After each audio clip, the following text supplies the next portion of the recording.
दोकान दौडी भनेको मान्छे कतिखेर आउँछ यो भनेर त बङ्गाली आइटमको दोकान होइन जलपाइगुडी जस्तो हो क्या 1:30 बजेपछि दोकानबाट ड्याम्नु बन्द हुन्छ त्यसको मतलब छैन खानासाना खायो सुत्यो बेलुका खोल्यो बेलुका मात्रै रेस्ट गरे त्यहाँबाट खोज्छ यहाँ भयो भने त यहाँको मान्छेले 24 घन्टा नि खोल्नु ढकढक ढकढक ए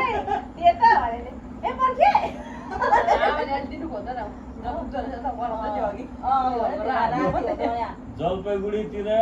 12-1 बजेको बादमा यस्तो लाग्छ कि मार्केट स्टेट पुरा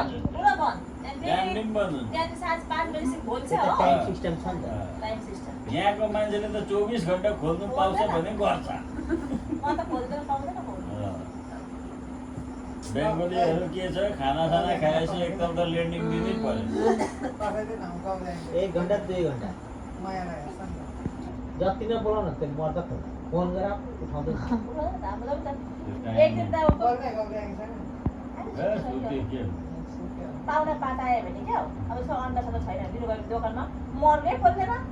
बन्द गरेको टाइममा मात्रै हबेन के हबेन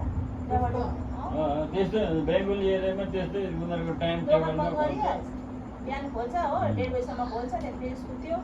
बिहानको फेरि अन्त बेलुका खोल्छ राति 10-11 यहाँको जस्तो थोडी हो यहाँको त पायो भने 24 घन्टा खोल्नु पायो भने खोल्छ सजिलै छ यहाँनिर आन्टी यस्तो चाहिएको छ फोन नि चार्ज लिएर आउँछु फोन पाएर